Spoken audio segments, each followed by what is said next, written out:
देखो next topic है हमारा कंसेप्ट ऑफ पिगमेंट सिस्टम।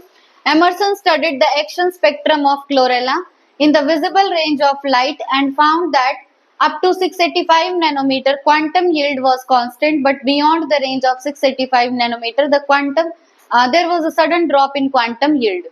देखो पिगमेंट सिस्टम हमें समझना है। साइंटिस्ट का नाम है इमर्सन। क्या है नाम? इमर्सन। अब इमर्सन ने एक एल्गे लिया, एल्गे था क्लोरेला। एल्गे क्या है? क्लोरेला। क्लोरेला का एक स्पेशल फीचर बताना। प्रोटीन होता है इसमें, स्पेस ट्रेवलर्स खाते हैं और यूनिसेलुलर है या मल्टी सेलुलर? यूनिसेलुलर। तो एमर्सन ने क्या किया, एक यूनिसेलुलर एल्गा लिया क्लोरेला, उसकी उन्होंने एक्शन स्पेक्ट्रम की स्टडी की। किसकी स्टडी की? एक्शन स्पेक्ट्रम की स्टडी की। और उन्होंने देखा कि जो विजिबल रेंज है लाइट की उसमें 685 नैनोमीटर तक क्वांटम यील्ड कांस्टेंट थी। क्वांटम यील्ड क्या होती है?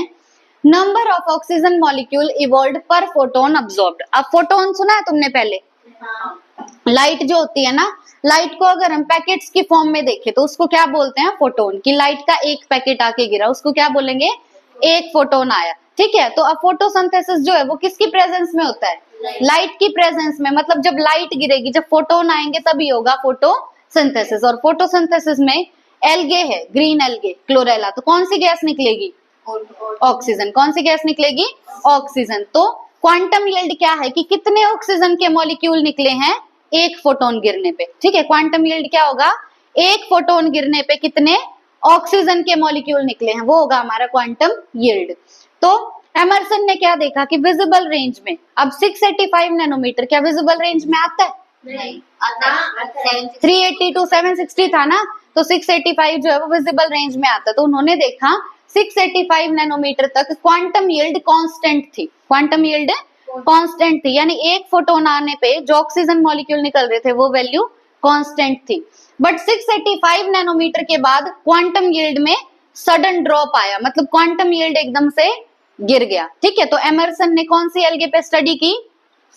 क्लोरेला पे। क्लोरेला एक यूनिसेलुलर एल्गे है जिसके अंदर प्रोटीन होता है और स्पेस ट्रेवलर्स इसे as a food supplement use करते हैं। ठीक है, उसके बाद उन्होंने क्या देखा, 685 नैनोमीटर तक क्वांटम यील्ड कांस्टेंट था, लेकिन 685 नैनोमीटर के बाद क्वांटम यील्ड में सडन ड्रॉप आया, एकदम से ड्रॉप आ गया। ठीक है, the decrease in quantum yield was called as red drop phenomena.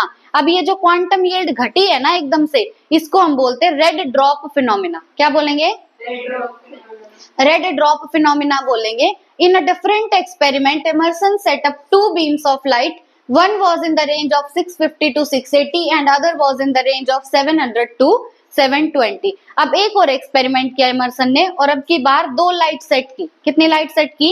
दो। एक जो लाइट उन्होंने डाली क्लोरेला के ऊपर उसकी रेंज थी 650 से 680 और जो दूसरी लाइट डाली उसकी रेंज थी 700 टू 720। तो ये तो 685 से कम है और ये 685 से ज्यादा है। तो अब क्या हुआ? when both beams of light were applied simultaneously, rate of photosynthesis was increased 2 to 3 times than the sum of rate of photosynthesis in individual beams of light. This effect is called Emerson enhancement effect।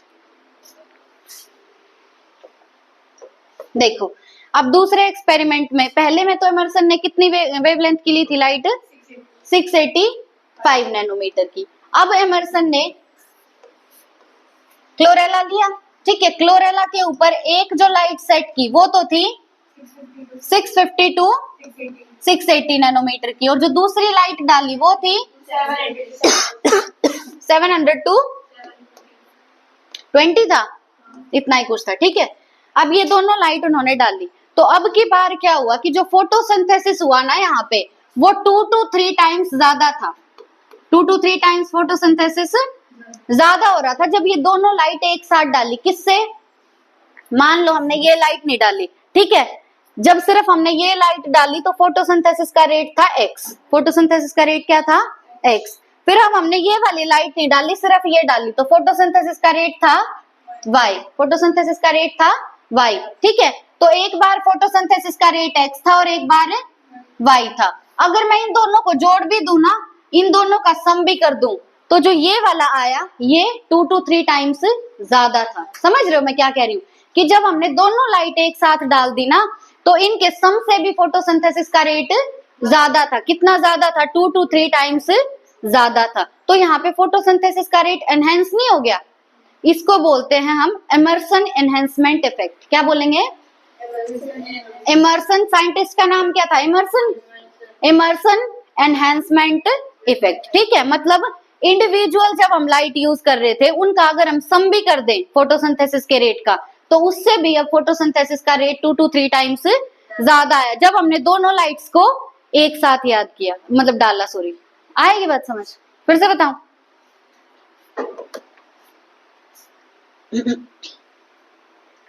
The experiment indicates that there are two groups of pigment system which is derived by two different wavelength of light, one with short wavelength and other with long wavelength. इस experiment से हमें पता चलता है कि जो pigments है ना, पिगमेंट्स के हमारे पास दो ग्रुप प्रेजेंट है। पिगमेंट्स के कितने ग्रुप है?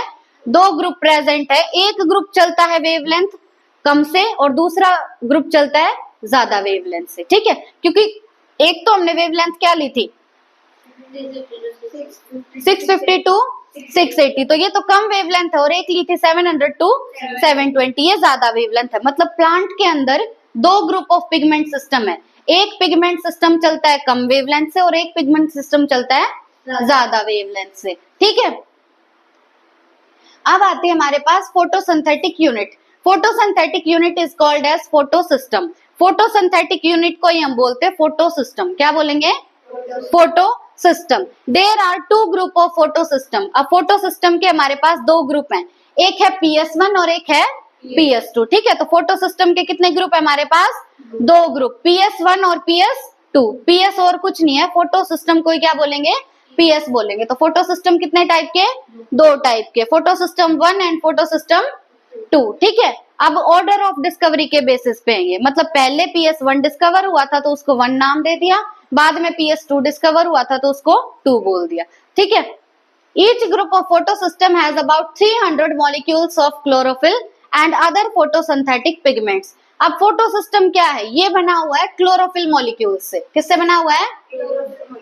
हर एक फोटोसिस्टम में लगभग 300 क्लोरोफिल मॉलिक्यूल होंगे। ठीक है, associated with different type of protein molecules. Chlorophyll क्या है? एक पिगमेंट है ना? तो हर एक फोटोसिस्टम में लगभग 300 तो क्लोरोफिल मॉलिक्यूल होंगे और दूसरे पिगमेंट भी प्रेजेंट होंगे, और साथ में प्रेजेंट होंगे कुछ प्रोटीन मॉलिक्यूल्स। ठीक है, the photosystem consist of 2 parts. अब ये बात इंपॉर्टेंट है, ये जो फोटोसिस्टम वर्ड मैं बार बार बोल रही हूँ, PS1 और PS2, इसमें 2 पार्ट होंगे। कितने पार्ट होंगे? 2 पार्ट। फर्स्ट जो पार्ट है उसको हम बोलेंगे रिएक्शन सेंटर। फर्स्ट पार्ट को क्या बोलेंगे? Reaction centre. रिएक्शन सेंटर का काम है transfer electron two electron acceptor. कोई भी हमारे पास यहाँ इलेक्ट्रॉन एक्सेप्ट करने वाला है, उसको इलेक्ट्रॉन चाहिए, तो उसको इलेक्ट्रॉन देता है रिएक्शन सेंटर। कौन देगा इलेक्ट्रॉन? Reaction centre. अब दूसरा जो पार्ट है फोटोसिस्टम का वो है एंटीना मॉलिक्यूल। एंटीना मॉलिक्यूल को हम बोलते हैं LHC। LHC लिखती है NCERT, light harvesting complex. LHC क्या है? Light harvesting complex. ठीक है, तो 2 पार्ट हो गए फोटोसिस्टम के। पहला पार्ट क्या था? Reaction centre. रिएक्शन सेंटर का काम क्या है? इलेक्ट्रॉन देना इलेक्ट्रॉन एक्सेप्टर को। दूसरा है एंटीना मॉलिक्यूल। एंटीना मॉलिक्यूल का काम क्या है? इसको हम बोलेंगे लाइट हार्वेस्टिंग कॉम्प्लेक्स। ठीक है, ये अब्सॉर्ब करेगा अलग अलग वेवलेंथ की लाइट को और इसको ट्रांसफर कर देगा रिएक्शन सेंटर को। ठीक है, पहली बात फोटोसिस्टम। फोटोसिस्टम कितने टाइप के? 2 टाइप के, PS1 और PS2। ठीक है, अब फोटोसिस्टम जो है हमारा, इसके पास 2 पार्ट है, एक तो होगा रिएक्शन सेंटर और एक होगा एंटीना मॉलिक्यूल। एक क्या होगा? एंटीना मॉलिक्यूल होगा। ठीक है, अब रिएक्शन सेंटर का काम क्या है? इलेक्ट्रॉन एक्सेप्टर को इलेक्ट्रॉन देना, और एंटीना मॉलिक्यूल को हम बोलते हैं LHC। क्या बोलेंगे? मतलब लाइट हार्वेस्टिंग कॉम्प्लेक्स, है ना? अब एंटीना मॉलिक्यूल लाइट अब्सॉर्ब करता है। क्या अब्सॉर्ब करेगा? लाइट। अलग अलग वेवलेंथ की लाइट अब्सॉर्ब करेगा और उस लाइट को फिर ट्रांसफर कर देगा रिएक्शन सेंटर को। किसको ट्रांसफर कर देगा? रिएक्शन सेंटर को। ठीक है, तो इसने लाइट अब्सॉर्ब की और लाइट ट्रांसफर कर दी रिएक्शन सेंटर को। रिएक्शन सेंटर फिर इलेक्ट्रॉन दे देगा इलेक्ट्रॉन एक्सेप्टर को। आइए बात समझ, देखो reaction centre is formed by chlorophyll A molecule. बहुत इंपॉर्टेंट बात है, रिएक्शन सेंटर बना होता है क्लोरोफिल ए का। रिएक्शन सेंटर किसका बना हुआ है? क्लोरोफिल ए का। तो देखो ये हमारे पास रिएक्शन सेंटर है जो बना है क्लोरोफिल ए का। अब इसको चाहिए इलेक्ट्रॉन, है ना, मतलब ये इलेक्ट्रॉन देगा, किसको देगा इलेक्ट्रॉन? इलेक्ट्रॉन एक्सेप्टर को। किसको देगा? इलेक्ट्रॉन एक्सेप्टर को। तो ये किसी से लेगा भी तो इलेक्ट्रॉन, है ना, ये इलेक्ट्रॉन लेगा इलेक्ट्रॉन डोनर से। ये इलेक्ट्रॉन किससे लेगा? इलेक्ट्रॉन डोनर से। खुद इलेक्ट्रॉन लिए और वो इलेक्ट्रॉन फिर ये दे देगा इलेक्ट्रॉन एक्सेप्टर को। एंटीना मॉलिक्यूल का काम क्या है? लाइट को अब्सॉर्ब करना, और वो लाइट फिर ये दे देगा रिएक्शन सेंटर को। ठीक है, तो यहाँ पे रिएक्शन सेंटर है, रिएक्शन सेंटर किसी से इलेक्ट्रॉन ले रहा है तो वो है इलेक्ट्रॉन डोनर। अब इसने इलेक्ट्रॉन ले लिए तो ये इलेक्ट्रॉन ये देगा इलेक्ट्रॉन एक्सेप्टर को। ठीक है, रिएक्शन सेंटर को लाइट कौन देता है? एंटीना मॉलिक्यूल या LHC, लाइट हार्वेस्टिंग कॉम्प्लेक्स। ठीक है, तो ये पूरा का पूरा जो डायग्राम बनाया हुआ है ये है किसका? फोटो सिस्टम का। किसका है? फोटो सिस्टम का। कई बार पूछ भी लेता है, फोटो सिस्टम का एक और नाम है क्वांटोसोम। क्या एक और नाम? क्वांटोसोम। ठीक है, फोटो सिस्टम का एक और नाम क्वांटोसोम। अब फोटो सिस्टम कितने टाइप का? हमारा दो टाइप का, फोटो सिस्टम 1 और फोटो सिस्टम 2। हद से ज्यादा इंपॉर्टेंट है, बिल्कुल ध्यान से समझना। फोटो सिस्टम हमें मिलता है ग्राना थैलेकोइड में भी और स्टोमा थैलेकोइड में भी। ठीक है, फोटो सिस्टम 1 कहाँ मिलेगा? ग्राना थैलेकोइड में भी मिलेगा और स्ट्रोमा थैलेकोइड में भी मिलेगा। सबसे ज्यादा कंफ्यूजन इनके लोकेशन में ही होता है कि फोटो सिस्टम 1 कहाँ पे और 2 कहाँ पे। तो 1 कहाँ पे है? ग्राना थैलेकोइड में भी है और स्ट्रोमा थैलेकोइड में भी है। जो फोटो सिस्टम 2 है वो सिर्फ और सिर्फ हमें मिलता है ग्राना थैलेकोइड में। ठीक है, फोटो सिस्टम 2 सिर्फ कहाँ मिलेगा? ग्राना थैलेकोइड में, पर 1 ग्राना थैलेकोइड में भी मिलता है और स्ट्रोमा थैलेकोइड में भी मिलता है। अब जो फोटो सिस्टम 1 है वो हमें मेम्ब्रेन की आउटर सरफेस पे मिलता है, मेम्ब्रेन की आउटर सरफेस पे मिलता है, लेकिन फोटो सिस्टम 2 हमें मेम्ब्रेन की इनर सरफेस पे मिलेगा। उसके बाद फोटो सिस्टम 1 में reaction centre consist of a specific molecule of chlorophyll A which absorb light of wavelength 700 nanometre, it is designated as P700। और यहाँ पे जो रिएक्शन सेंटर होगा उसमें जो क्लोरोफिल ए होगा वो अब्सॉर्ब करेगा 680 नैनोमीटर की लाइट को। देखो फोटो सिस्टम 1 है और फोटो सिस्टम 2 है। 1 वाला बताओ कहाँ प्रेजेंट होगा? ग्राना थैलेकोइड में भी और स्ट्रोमा थैलेकोइड में भी, दोनों में प्रेजेंट होगा। लेकिन फोटो सिस्टम 2 जो है वो सिर्फ और सिर्फ होगा, सिर्फ और सिर्फ ग्राना थैलेकोइड में होगा। ठीक है, उसके बाद फोटो सिस्टम 1 आउटर सरफेस पे या इनर पे? आउटर पे, ये हमें मिलेगा आउटर सरफेस पे, और फोटो सिस्टम 2 हमें मिलेगा इनर सरफेस पे। अब नेक्स्ट बात क्या है कि फोटो सिस्टम 1 को हम बोलते P700। क्या बोलेंगे? P700। और फोटो सिस्टम 2 को हम बोलते P680। गांठ बांध लो, ये बात बहुत इंपॉर्टेंट है। Photo system 1 P700, photo system 2 P680। अब क्यों बोलते वो देखो, फोटो सिस्टम है तो इसमें 2 पार्ट होंगे, एक रिएक्शन सेंटर और एक एंटीना मॉलिक्यूल। तो फोटो सिस्टम 1 जो है इसका जो रिएक्शन सेंटर होगा, रिएक्शन सेंटर किससे बना होता है? क्लोरोफिल ए से। ये रिएक्शन सेंटर है, इसके अंदर प्रेजेंट होगा क्लोरोफिल ए। अब ये क्लोरोफिल ए अब्सॉर्ब करेगा लाइट जिसकी वेवलेंथ होगी 700 नैनोमीटर। ठीक है, फोटो सिस्टम 1 है, उसका जो रिएक्शन सेंटर होगा उसमें जो क्लोरोफिल ए होगा वो सिर्फ और सिर्फ कौन सी लाइट अब्सॉर्ब करता है? जिसकी वेवलेंथ 700 नैनोमीटर हो। इसीलिए हम फोटो सिस्टम 1 को क्या लिखेंगे? P700। जबकि यहाँ पे जो रिएक्शन सेंटर होगा फोटो सिस्टम 2 में, उसका जो क्लोरोफिल ए होगा वो अब्सॉर्ब करेगा सिर्फ और सिर्फ 680 नैनोमीटर की वेवलेंथ को। इसीलिए हम बोलेंगे P680। क्या बोलेंगे? P680 बोलेंगे। ठीक है,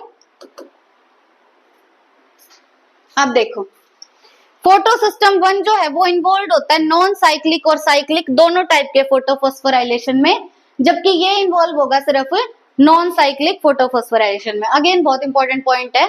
अब साइक्लिक और नॉन साइक्लिक फोटोफॉस्फोराइलेशन क्या है ये थोड़ी देर में पढ़ेंगे। बस क्या ध्यान रखना है कि 1 जो है, देखो 1 ना ज्यादातर दोनों जगह आ रहा है, ग्राना में भी स्ट्रोमा में भी, है ना। तो ज्यादा दोनों जगह जो है वो किस में आ रही है? 1 में आ रही है। यहाँ पे सिर्फ सिंगल चीजें आ रही है, सिर्फ ग्राना में था, सिर्फ एक टाइप का फोटोफॉस्फोराइलेशन होगा। फॉस्फोराइलेशन का मतलब क्या होता है? एटीपी बनना, है ना। फॉस्फोराइलेशन मतलब एटीपी बनना। फोटोफॉस्फोराइलेशन मतलब लाइट की प्रेजेंस में एटीपी बनना। तो ये दो टाइप का होगा, एक तो नॉन साइक्लिक और एक साइक्लिक। तो PS1 जो है वो नॉन साइक्लिक में भी इन्वॉल्व है और साइक्लिक में भी, पर जो PS2 है वो सिर्फ और सिर्फ नॉन साइक्लिक में इन्वॉल्व है। ठीक है, PS2 किस में इन्वॉल्व है? बस नॉन साइक्लिक में। बताओ लोकेशन बताओ PS1 की। ग्राना थैलेकॉइड और स्ट्रोमा थैलेकॉइड। PS2 की ग्राना थैलेकॉइड होगी सिर्फ। आउटर सरफेस पे कौन सा मिलेगा? PS1। इनर पे कौन सा? PS2। उसके बाद PS1 जो है उसके रिएक्शन सेंटर का क्लोरोफिल कौन सी वेवलेंथ की लाइट को ऑब्जॉर्व करता है? 700, इसीलिए उसे बोलेंगे P700। जबकि जो PS2 है वो ऑब्जॉर्व करेगा 680 वाली को, तो उसे बोलेंगे P680। उसके बाद जो PS1 है हमारा वो कौन से फॉस्फोराइलेशन में इन्वॉल्व है? साइक्लिक भी और नॉन साइक्लिक भी, पर PS2 नॉन साइक्लिक। ये ऊपर लिखा हुआ है यहाँ थोड़ा सा, PS2 इन्वॉल्व है नॉन साइक्लिक में। ठीक है, अब reaction centre in both PS1 and PS2 consist of chlorophyll A, but they absorb different wavelength of light because they are associated with different kind of protein। कि चाहे PS1 हो चाहे PS2 हो, दोनों में रिएक्शन सेंटर किससे बना हुआ है? क्लोरोफिल ए से, है ना। क्लोरोफिल ए से बना हुआ है। तो फिर ऐसा क्यों है कि एक तो 680 नैनोमीटर को ऑब्जॉर्व कर रहा है और एक 700 को? क्योंकि दोनों के अंदर जो प्रोटीन प्रेजेंट है वो अलग अलग है। प्रोटीन अलग अलग है तो दोनों वेवलेंथ जो है वो भी अलग अलग ऑब्जॉर्व कर रहे हैं। अब नेक्स्ट हमें देखना मैकेनिज्म ऑफ फोटोसिंथेसिस। फोटोसिंथेसिस में दो मेन स्टेजेस आती है। कितनी मेन स्टेजेस? दो मेन स्टेजेस। अपना सारा ध्यान बस यहाँ लगा देना क्योंकि बहुत इंपॉर्टेंट है ये टॉपिक। फोटोसिंथेसिस में कितनी मेन स्टेजेस? दो मेन स्टेजेस।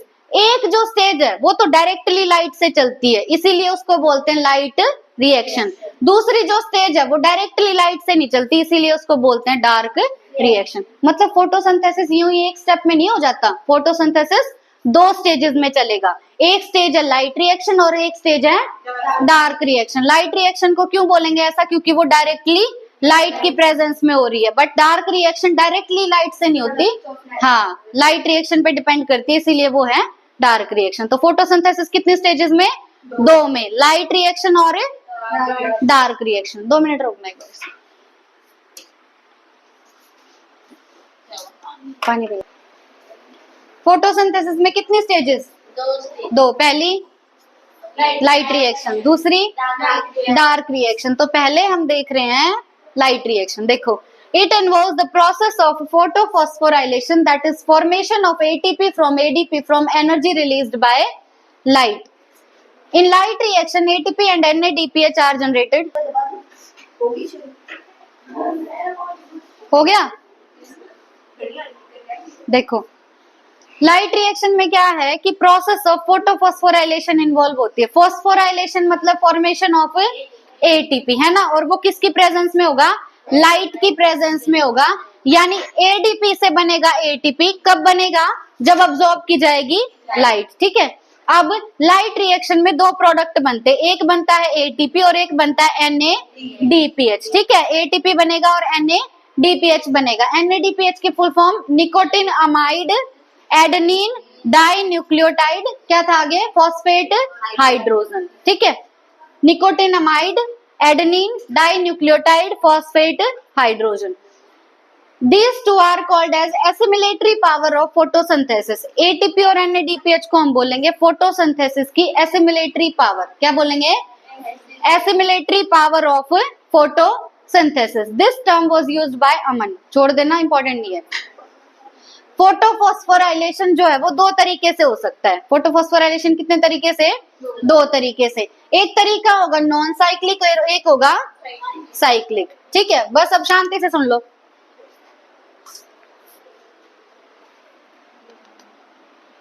देखो, फोटोसिंथेसिस कितनी स्टेजेस में डिवाइडेड है? दो स्टेजेस में, एक लाइट रिएक्शन और एक डार्क रिएक्शन। लाइट रिएक्शन का मतलब क्या है? एडीपी से बनेगा एटीपी, और एडीपी से एटीपी बनने को बोलते हैं फॉस्फोराइलेशन। फॉस्फोराइलेशन लेकिन हो रहा है लाइट की प्रेजेंस में, इसीलिए इसका पूरा नाम है फोटो फॉस्फोराइलेशन, यानी लाइट रिएक्शन में क्या होता है, फोटोफॉस्फोराइलेशन होता है, यानी एडीपी से बनता है एटीपी बनता है। ठीक है, अब लाइट रिएक्शन हमारी दो तरीके से हो सकती है, या तो साइक्लिक या नॉन साइक्लिक। नॉन साइक्लिक, या तो साइक्लिक या नॉन साइक्लिक। साइक्लिक है तो इसको बोलेंगे साइक्लिक फोटोफॉस्फोराइलेशन, ये है तो नॉन साइक्लिक फोटोफॉस्फोराइलेशन। ठीक है, हाँ एक और इम्पोर्टेंट बात, लाइट रिएक्शन में प्रोडक्ट क्या बनेंगे, एटीपी और एनएडीपीएच बनेंगे। तो पहले हम देख लेते हैं नॉन साइक्लिक मेथड। देखो अब बताओ, नॉन साइक्लिक मेथड जो है, सोच के बताना, उसमें PS1 इन्वॉल्व था या PS2 इन्वॉल्व था, दोनों थे। PS1 भी इन्वॉल्व था और PS2 भी इन्वॉल्व था। कैसे देखा हमने, एक था हमारे पास PS1 और एक था PS2। PS1 कहाँ पे था, साइक्लिक में भी और नॉन साइक्लिक में भी, लेकिन PS2 था सिर्फ नॉन साइक्लिक में। तो देखो नॉन साइक्लिक में तो PS1 भी है और PS2 भी है, मतलब नॉन साइक्लिक में हम 680 नैनोमीटर की भी बात करेंगे और 700 की भी बात करेंगे। इतना क्लियर हुआ, नॉन साइक्लिक में PS1 भी लिखेंगे और PS2 भी लिखेंगे।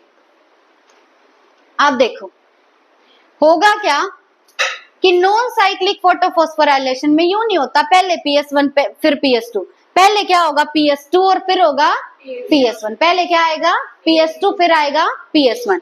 अब PS2 जो है उसमें क्या होगा, एक होगा रिएक्शन सेंटर और एक होगा एंटीना मॉलिक्यूल। एंटीना मॉलिक्यूल का काम क्या है, लाइट अब्सॉर्ब करना। कितने वेवलेंथ की लाइट अब्सॉर्ब करेगा, 680। PS2 है तो 680 थे ना, हाँ PS2 में क्या था 680, PS2 है तो कितने का अब्सॉर्ब करेगा, 6, गलती होगी पलक, PS2 है तो कितने का अब्सॉर्ब करेगा, 680 का। अब 680 वेवलेंथ की लाइट इसने अब्सॉर्ब की, तो यहाँ पे प्रेजेंट है वाटर मॉलिक्यूल। क्या प्रेजेंट है, वाटर मॉलिक्यूल। अब वाटर मॉलिक्यूल टूटेगा 2H पॉजिटिव में और हाफ O2 में। अब ये जो 2H पॉजिटिव बने, साथ में क्या निकले होंगे, दो इलेक्ट्रॉन। दो इलेक्ट्रॉन को कौन एक्सेप्ट करेगा, रिएक्शन सेंटर। कौन एक्सेप्ट करेगा, रिएक्शन सेंटर। और रिएक्शन सेंटर फिर उन इलेक्ट्रॉन को किसको दे देगा, एक्सेप्टर को। किसको दे देगा, एक्सेप्टर को दे देगा। कौन सा फॉस्फोराइलेशन पढ़ रहे हैं हम, नॉन साइक्लिक। कौन सा पढ़ रहे हैं, नॉन साइक्लिक पढ़ रहे हैं। इसमें PS2 भी होगा और PS1 भी होगा। पहले कौन सा आएगा, PS2। पहले कौन सा आएगा, PS2। PS2 आ गया तो PS2 में क्या होगा, एक होगा एंटीना मॉलिक्यूल और एक होगा रिएक्शन सेंटर। यहाँ एंटीना मॉलिक्यूल बना दिया तो ये अब्सॉर्ब करेगा 680 नैनोमीटर की वेवलेंथ की लाइट को। अब यहाँ पे क्या प्रेजेंट है, वाटर मॉलिक्यूल। वाटर मॉलिक्यूल की स्प्लिटिंग होगी। देखो इसमें कितने H हैं, दो। कितने H हैं, दो। तो कितने H पॉजिटिव बनेंगे, 2H पॉजिटिव बनेंगे, है ना। ऑक्सीजन अगर O2 होती तो 2O लिखते, लेकिन यहाँ पे क्या है, एक O है तो क्या लिखेंगे, हाफ O2। क्या लिखेंगे, हाफ O2। देखो इसके 2 से 2 कट जाएगा तो एक सिंगल एटम बचा ना ऑक्सीजन का, यहाँ भी ऑक्सीजन का सिंगल एटम ही था। तो कितनी O2 निकली है, हाफ O2। अब देखो जैसे मेरे पास ये है 2H है, अगर मैंने 2H से 2H पॉजिटिव बनाए हैं, मतलब कितने इलेक्ट्रॉन निकाल दिए, दो। कितने इलेक्ट्रॉन निकाल दिए, दो। मतलब यहाँ 2H पॉजिटिव बना है तो इलेक्ट्रॉन भी निकले होंगे। कितने इलेक्ट्रॉन निकले होंगे, 2 इलेक्ट्रॉन निकले होंगे। वो 2 इलेक्ट्रॉन कौन एक्सेप्ट करेगा, रिएक्शन सेंटर। कौन एक्सेप्ट करेगा, रिएक्शन सेंटर। यही हमने देखा था, रिएक्शन सेंटर इलेक्ट्रॉन डोनर से इलेक्ट्रॉन लेगा और उसको आगे दे देगा इलेक्ट्रॉन एक्सेप्टर को। एंटीना मॉलिक्यूल का क्या काम है, लाइट अब्सॉर्ब करना और वो लाइट देना रिएक्शन सेंटर। इतना आया समझ। इलेक्ट्रॉन का सोर्स कौन है यहाँ पे, H2O। इलेक्ट्रॉन का सोर्स कौन है, H2O। वाटर की स्प्लिटिंग हो रही है और उससे हमें मिल रहे हैं इलेक्ट्रॉन। ठीक है, पहले PS2 या PS1,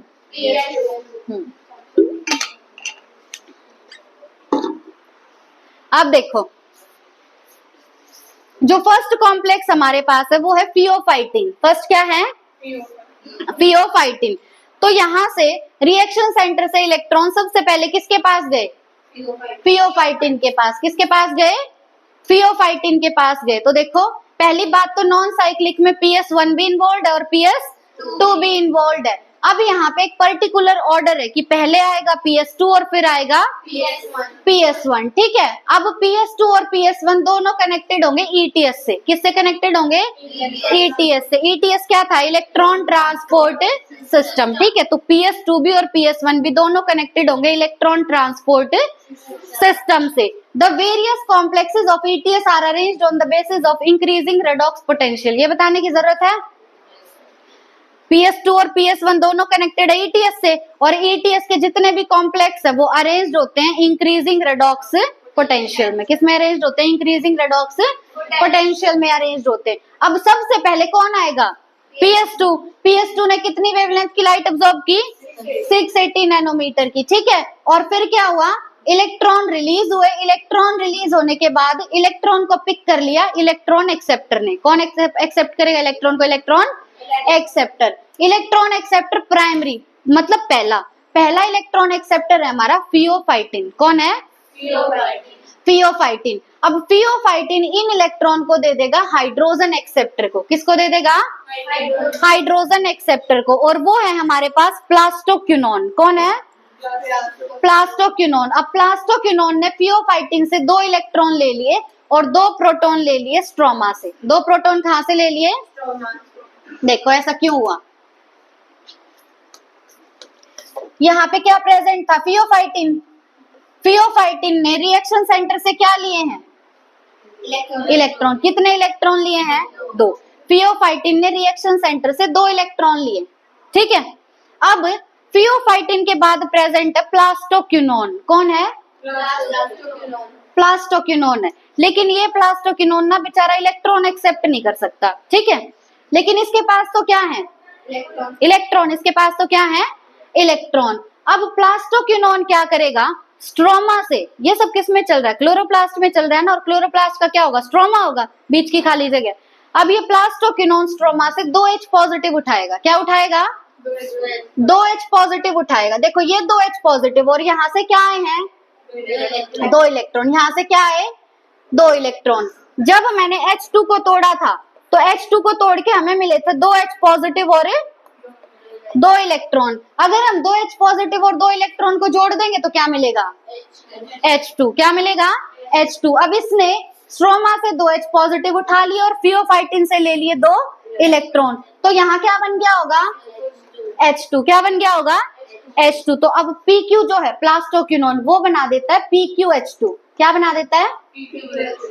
PQH2 क्यों बना? क्योंकि प्लास्टोक्विनोन इलेक्ट्रॉन नहीं ले सकता था। प्लास्टोक्विनोन ले सकता था हाइड्रोजन। तो ये हाइड्रोजन तो एक्सेप्ट कर सकता है पर इलेक्ट्रॉन एक्सेप्ट नहीं कर सकता। इसीलिए इसने पहले इलेक्ट्रॉन किसको दे दिए? 2H पॉजिटिव को। ये H पॉजिटिव कहां से आए हैं? स्ट्रोमा से, ठीक है। मतलब इसने तो क्या एक्सेप्ट किया? H2। इसके साथ H2 जुड़ गया तो क्या बन गया? PQH2। इतना है समझ?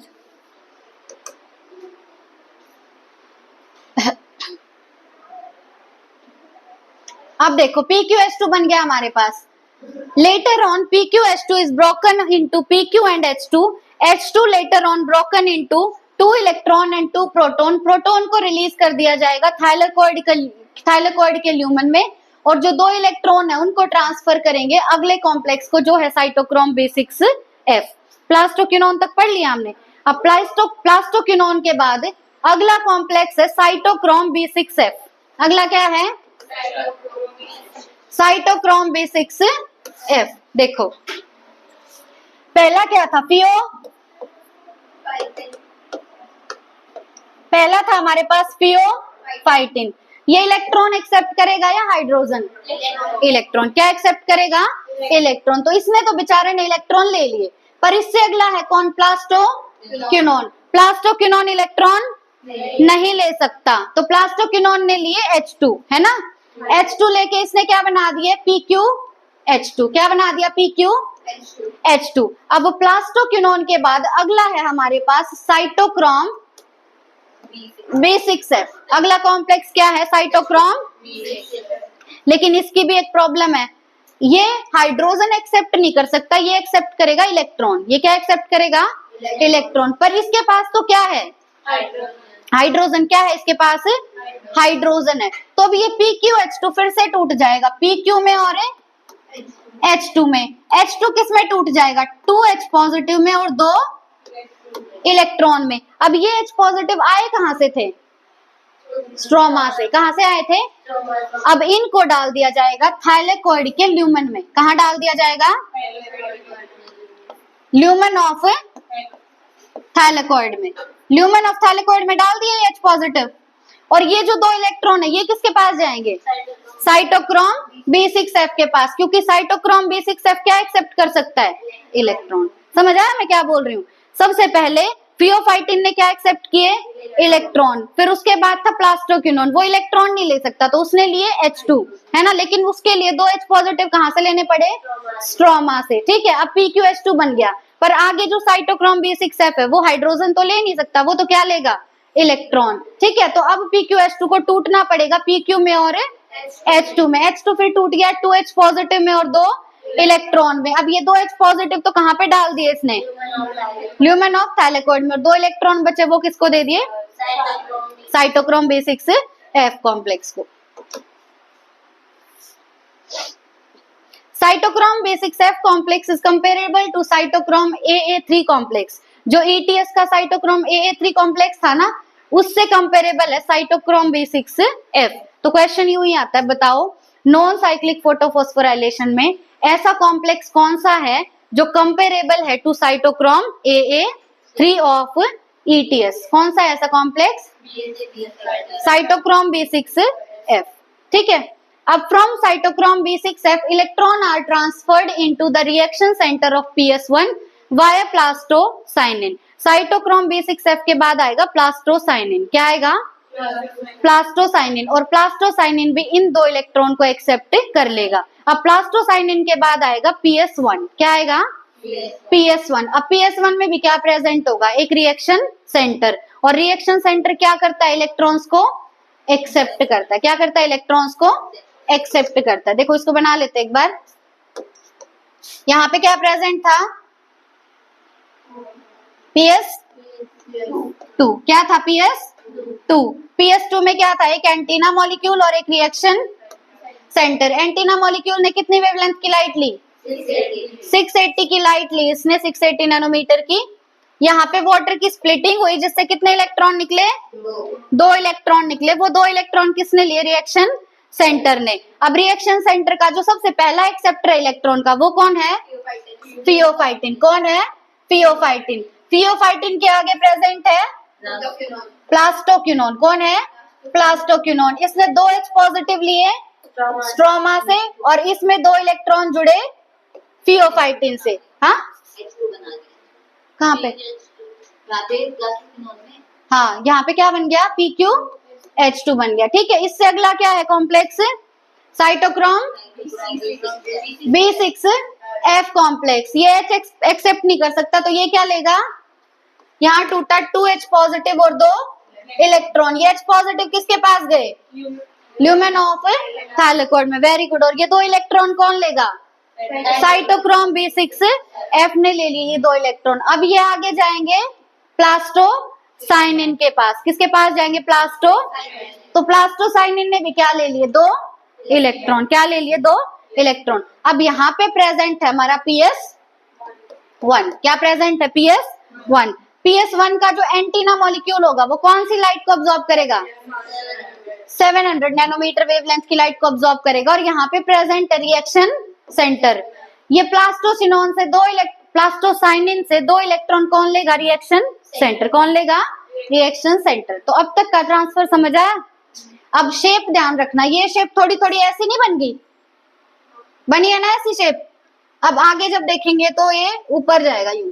तो ये शेप कैसे दिख रही है तुम्हें, एन दिख रही है, पर इसको जेड स्कीम बोलते हैं। क्या बोलते हैं, जेड स्कीम। ठीक है, अभी तो बन गया ना थोड़ा यूं, आधा जेड तो बन गया, बस अब ऊपर और जाना, तो ये क्या होगी, जेड स्कीम होगी। ठीक है,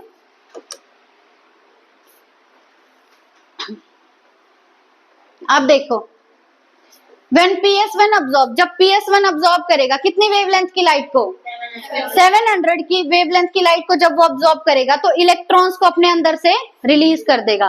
फोटो सिस्टम से इलेक्ट्रॉन सिर्फ तब रिलीज होंगे जब वो उस वेवलेंथ की लाइट को absorb करेगा, है ना। जैसे जो हमारा PS2 था, PS2 में रिएक्शन सेंटर ने 2 इलेक्ट्रॉन ले तो लिए, पर वो आगे 2 इलेक्ट्रॉन को सिर्फ तब भेजेगा जब कितनी वेवलेंथ की लाइट पड़ेगी, PS2 में कितने की पड़ेगी, 680 की। जब ये लाइट पड़ेगी तभी वो इलेक्ट्रॉन आगे जाएंगे फियोफाइटिन के पास, ठीक है।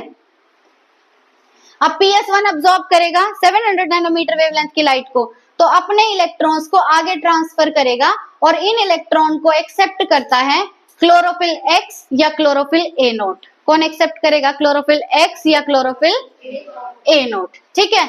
Electron acceptor of PS1 is FeS। देखो PS1 था हमारे पास, PS1 के पास 2 इलेक्ट्रॉन आए, इसके इलेक्ट्रॉन किसने एक्सेप्ट किए, इलेक्ट्रॉन X ने या सॉरी क्लोरोफिल A ने या क्लोरोफिल X ने, A नोट या X ने एक्सेप्ट किए इसके इलेक्ट्रॉन।